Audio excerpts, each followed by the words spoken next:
Assalamualaikum warahmatullahi wabarakatuh. Apa kabar semuanya? Semoga dalam keadaan sehat ya. Perkenalkan, nama saya Puspita Sari Dewi. Saya adalah guru biologi di SMA Negeri 23 Kabupaten Tangerang, sekaligus mahasiswa PPG dalam jabatan tahun 2021 Angkatan 3 di Universitas Galuh. Pada kesempatan kali ini, saya akan mempraktekkan PPL di sekolah saya.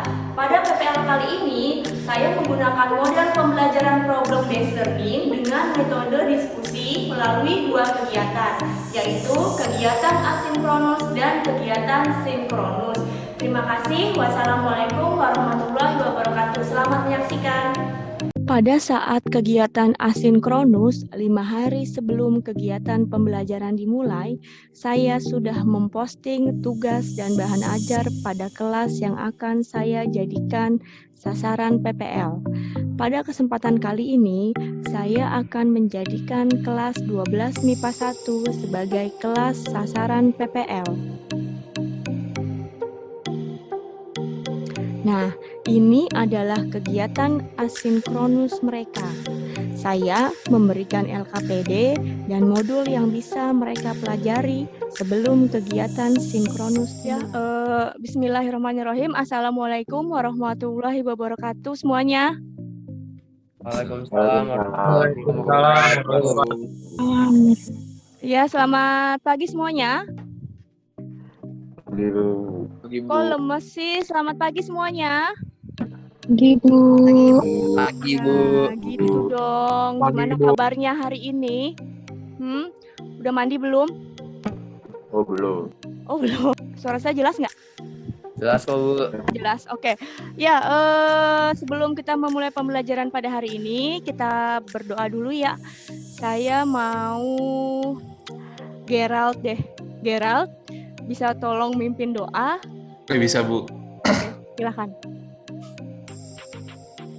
Sebelum memulai pelajaran, alangkah baiknya kita berdoa menurut agama dan kepercayaan masing-masing. Berdoa mulai. Berdoa selesai. Iya. Terima kasih, Gerald. Sudah absen belum? Ada yang belum absen? Jangan lupa buat absen ya. Absennya sudah saya berikan di Google Classroom. Dan pada saat pembelajaran saya, seperti biasa ya, kameranya harus on. Kemudian saya ingin melihat nih siapa yang sudah rapih belum ya kalian. Kameranya on ya. Ya, saya juga nggak bosan-bosan ya mengingatkan lagi untuk kalian agar kita tetap mematuhi protokol kesehatan dengan 6M. Jelas, Bu. Nah, ada yang tahu nggak sih ini tokoh siapa ya namanya pahlawan kita? Ada yang tahu? Ini siapa? Insinyur Soekarno, Bu. Insinyur Soekarno. Iya, beliau punya quotes nih. Quotes-nya yaitu, perjuanganku lebih mudah karena mengusir penjajah, tapi perjuanganmu akan lebih sulit karena melawan bangsamu sendiri. Tebak warnanya ya, tebak warnanya. Jadi jangan dibaca tulisannya, tapi tebak warnanya. Apa ini? Kuning. Oke, lanjut surat yang kedua. Ini kuning juga nggak? Oh, hijau, pinter. Pada pembelajaran pada hari ini, kita akan mempelajari kompetensi dasar, yaitu menjelaskan pengaruh faktor internal dan faktor eksternal terhadap pertumbuhan dan perkembangan makhluk hidup. Dengan indikator pembelajaran, yaitu siswa dapat menganalisis perkembangan embrionik dan pasca embrionik pada hewan. Dan tujuan pembelajaran kita adalah melalui pendekatan STEM berbasis neuroscience dan digital dengan model pembelajaran problem based learning dengan metode diskusi, kalian mampu menganalisis perkembangan embrionik dan pasca embrionik pada hewan melalui kegiatan diskusi. Ini ada dua gambar nih, ya. Yang sebelah kiri itu peternakan ayam nih. Kemudian kalau yang sebelah kanan itu gambar apa ya? Apa ini tuh ayamnya? Mengerami telurnya. Iya. Nah, ini kira-kira kamu pernah kepikiran nggak sih telur yang dijual di warung-warung ya, di agen-agen telur itu kan dari peternakan ayam. Kira-kira telur ayam tersebut bisa menetas semua nggak sih? Sama seperti telur ayam yang dierami sama induknya. Oke, nanti kita diskusikan ya. Ini kira-kira jawabannya apa? Oke, ini saya menampilkan peta konsep nih, ya. Jadi pada pembelajaran hari ini kita akan belajar pertumbuhan dan perkembangan pada hewan. Nah, pertumbuhan dan perkembangan pada hewan itu dibagi dua nih. Ada fase embrionik sama pasca embrionik. Ada yang tahu nggak pengertian morula itu apa? Kumpulan sel yang menyerupai buah anggur, Bu.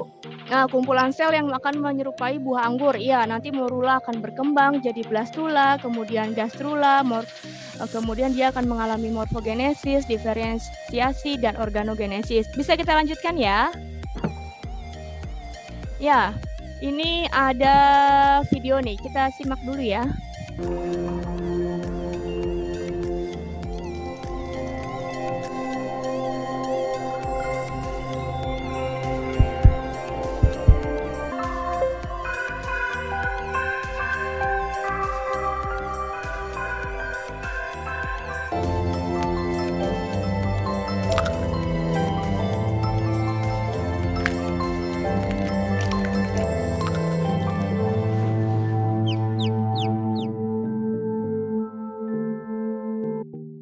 Oke, nah sekarang saya ingin tahu nih, setelah kalian nonton video tadi, kira-kira apa sih yang ada di pikiran kalian? Ya, silahkan buka link Jamboard kalian. Hari ke-16, badannya sudah ditumbuhi bulu. Oke, dari Dimas. Kemudian siapa lagi yang lain? Hayo, Cindy. Pada hari ke-21, telur mulai menetas menjadi anak ayam. Iya, pinter nih jawabannya. Carla bilang kalau pada hari ke-10, perkembangan cakar mulai terbentuk. Oh ya, kita stop dulu Jamboardnya. Nanti kita lanjutkan di diskusi. Terima kasih ya yang sudah menuliskan jawaban di Jamboard. Jadi saya akan membagi kalian menjadi 3 kelompok.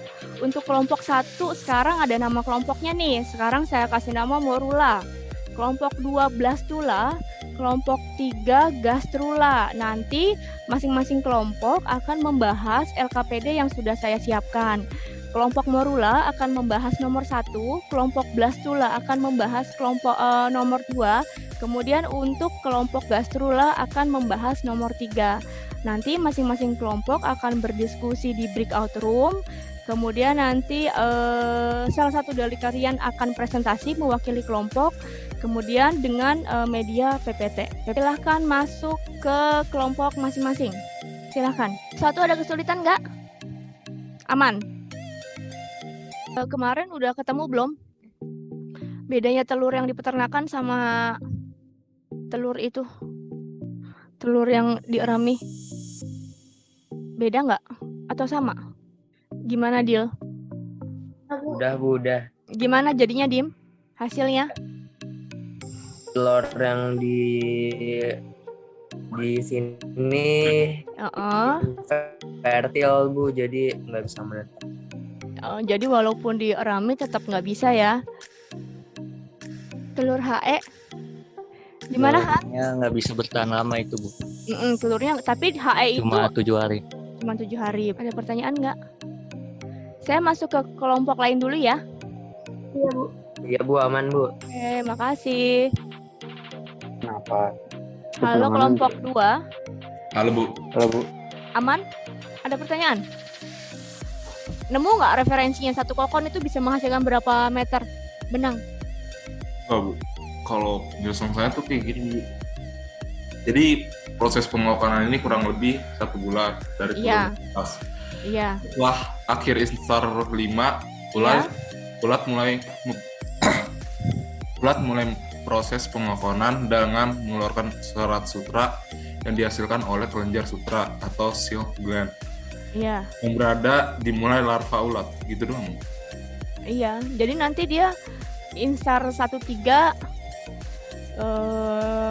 ngapain? Instar 4-5 tuh udah tumbuh gede kan, makannya makin banyak.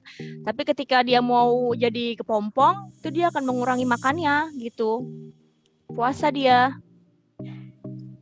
Paham nggak? Sampai sini ada pertanyaan nggak? Siap, Bu. Oke, makasih, Bu. Bu, kan di PPT-nya kelompok 1 itu kan bilang kalau telur yang dijual itu kan nggak bisa menetas karena masuknya ke invertil kan, Bu. Iya. Nah, terus saya tadi baca di beberapa web ada juga telur fertil yang nggak bisa menetas karena inkubasinya itu nggak benar. Ntar kalau saya nanggepin kayak gitu masuk nggak, Bu? Masuk, bagus malah. Kita lanjut presentasi ya. Tadi diskusi kelompoknya sudah. Kemudian sekarang saya mau mulai dari kelompok Morula. Ya, kelompok Morula akan membahas tentang telur ayam nih. Assalamualaikum warahmatullahi wabarakatuh. Saya JS Jonathan akan mewakilkan hasil diskusi kami.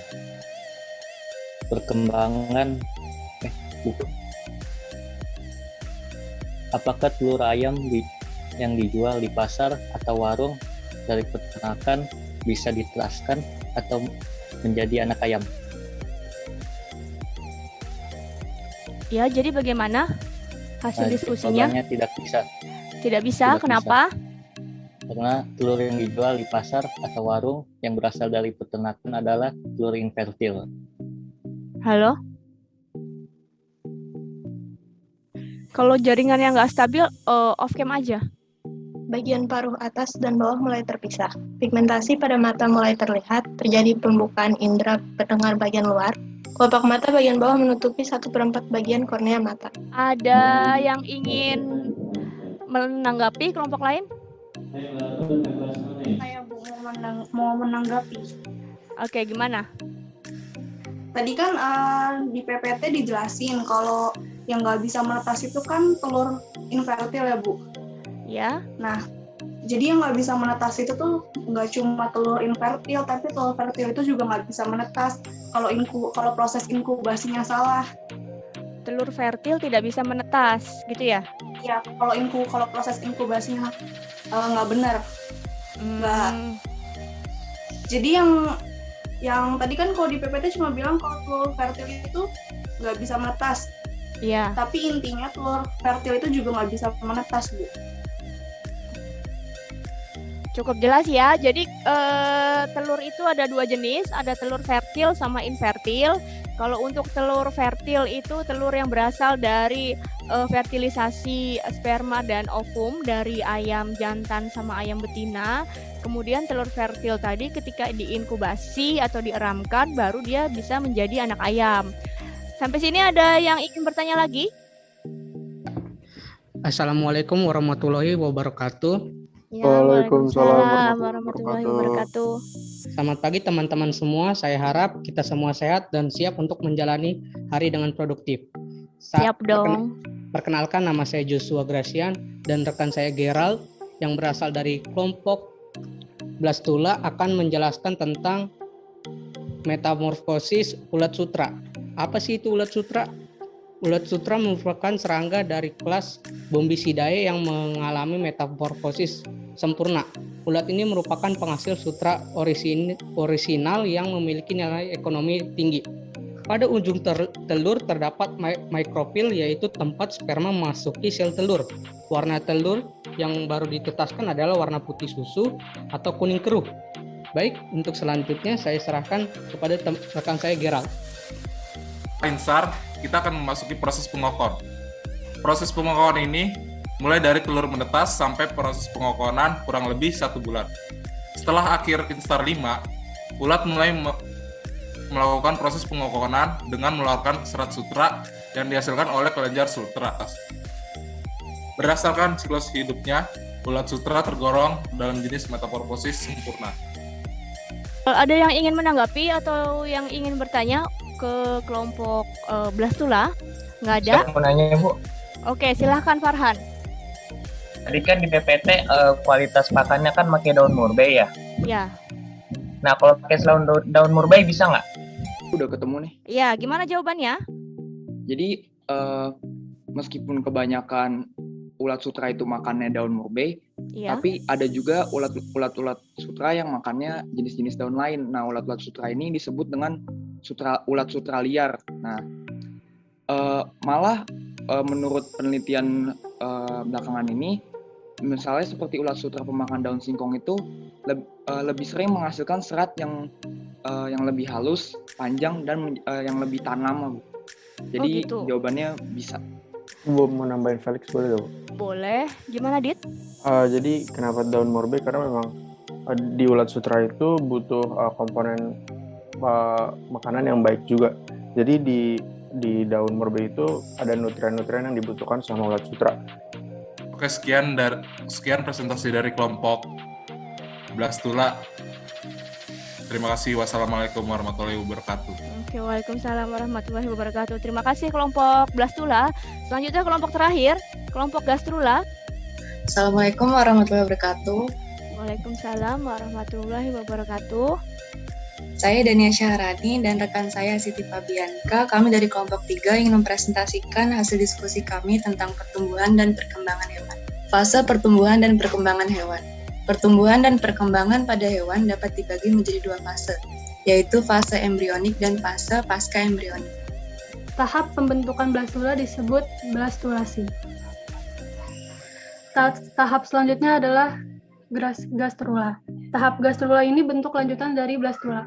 Pada tahap ini ditandai dengan pelekukan tubuh yang semakin nyata. Tahap selanjutnya adalah diferensiasi dan organogenesis. Diferensiasi adalah proses perkembangan sel menjadi sel-sel yang memiliki struktur dan fungsi lebih khusus. Lapisan embrional. Lapisan embrional terbagi menjadi 2. Yang pertama, lapisan diploblastik terdiri dari lapisan endoderm dan lapisan ektoderm. Yang kedua, triploblastik terdiri dari 3 lapisan. Ada yang ingin menanggapi untuk kelompok Gastrula? Pengen nanya? Nggak ada? Oke. Kalau nggak ditutup aja. Sekian presentasi dari kelompok 3. Terima kasih. Wassalamualaikum warahmatullahi wabarakatuh. Ya, waalaikumsalam warahmatullahi wabarakatuh. Presentasinya hari ini bagus ya. Materinya juga kalian sudah lengkap. Jadi hari ini kira-kira tadi kita belajar apa aja ya? Jenis-jenis telur. Ulat sutranya kenapa? Metamorfosis. Metamorfosis. Iya, berarti sekarang kalian tahu ya kenapa harga kain sutra itu mahal. Fase embrionik, Bu. Ada zigot, morula, blastula. Tadi saya tambahin ya, kalau untuk lapisan pengelompokan hewan berdasarkan lapisan embrioniknya itu ada 2 ya, ada diploblastik sama triploblastik. Kalau yang diploblastik tadi yang dijelaskan sama Dania hanya terdiri dari ektoderm dan endoderm. Sedangkan kalau yang triploblastik ada 3 lapisannya, ektoderm, mesoderm, endoderm ya. Sampai sini ada pertanyaan? Senang nggak belajar hari ini? Ngangguk aja nih. Oke, senang. Terima kasih. Jangan lupa LKPD-nya ditulis, kemudian diupload di GCR. Kemudian untuk minggu depan kita akan ulangan, ya. Ulangan harian tentang bab pertumbuhan dan perkembangan. Kita kuis yuk. Terdiri dari 5 soal pilihan ganda. Rivel, Adeline, Felix sudah masuk.